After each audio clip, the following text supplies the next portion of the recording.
Well, we often pass along money tips to help you build your portfolio. And for young people who are starting out, it's an important time to begin to think about long-term financial goals, leading to, of course, retirement. Our good friend of the show, Phil Umansky, is here to talk about that topic. Good to see you again. Good to be here, Bill. Welcome back. We're hoping that folks don't start out like I did, get that first job and I got a credit card. And first thing I knew, I was in deep trouble. So you're going to help us avoid some of that by giving us basically a roadmap. Absolutely. It's always, when you get up to our age, you think, man, if I could live life over again and know what I know now. But anyway, things have really changed for a lot of young people. And so I wanted to go over some items here that are sort of the environment that young people are operating under. And this is a given, particularly if you go to college and you spend maybe 4 or 5 years, and that's college debt. And it can be staggering. It can be. It can be up to $30,000 as an average. But this is also a big one. No longer a one company, one discipline type of career.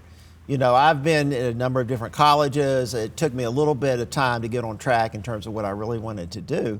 But back in the 1950s, when your father and my father, they would work for a company for 40 years, get a gold watch, and they'd have a pretty good pension. Yeah.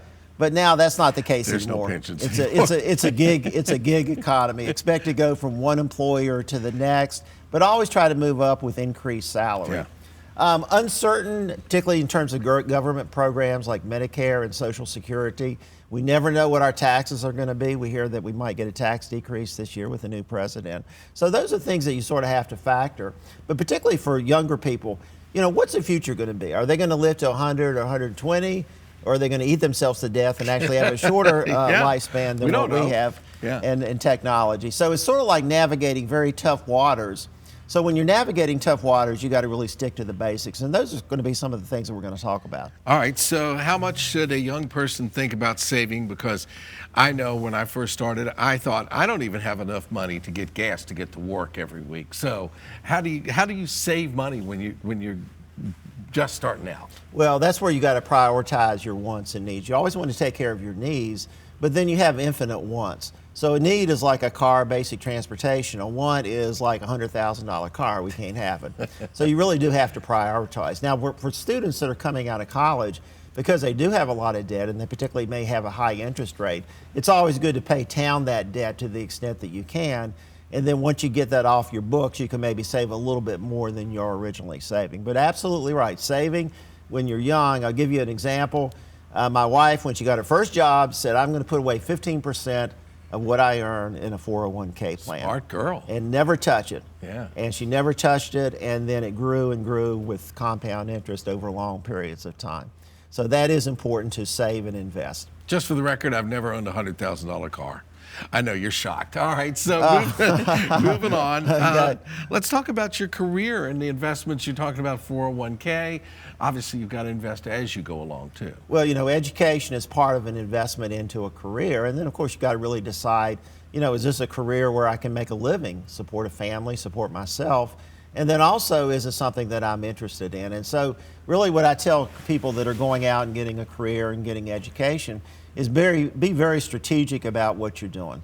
In other words, don't just go to college to learn something. Go with an idea of what do I want to become when I graduate from college. And you're a DJ, world famous, and somebody that might want to get into that field could take a voice major or something like that. You've always got to upgrade. You've got to stay with the times because they change constantly all the time. Absolutely. So the basic skills of good communication, being able to speak well, being able to write well, being on time, those are always valuable skills. Now the careers in the future, we might even know about those in the next 20 or 30 years in terms of what the new careers will be. Okay, let's talk about extra money, something that doesn't seem to be around a lot. Well, extra money could be money that you get from your taxes. It could be an inheritance. It could be a bonus that you get. And one thing I always recommend is with extra money, if you don't already have an emergency fund, go ahead and put something there, because something may come up with your house or your car where you're going to have to make a big expenditure. Yeah, if you're a homeowner, you've got to have extra money because the hot water heater's going to break or the refrigerator's going to die. Something's going to happen. Something's going to happen, absolutely. And if you've had a car for any amount of time, you know that's the same kind of thing too. One final piece of advice for young people, long range, any recap that you'd like to throw at us? Well, just a couple things. I'll put this at last, but I think it's really first in many ways, and that is really invest in your health. And there are a lot of low-cost things you can do to invest in your health when you're young. You can exercise, you can eat healthy foods. None of these things are necessarily going to add a lot of money to your budget. But believe me, if you don't have your health, you don't have much. And we can, when we're young, do a lot of things that will influence our health, sometimes to the detriment. But you may not find out about this until you're in your 60s or 70s, which will really cut back on your life and being able to earn income. Able to keep that money coming in. Thank you, Phil. And we got a number of tips here. All right, got a bunch of always great advice. I want to thank our friend Phil for coming in today.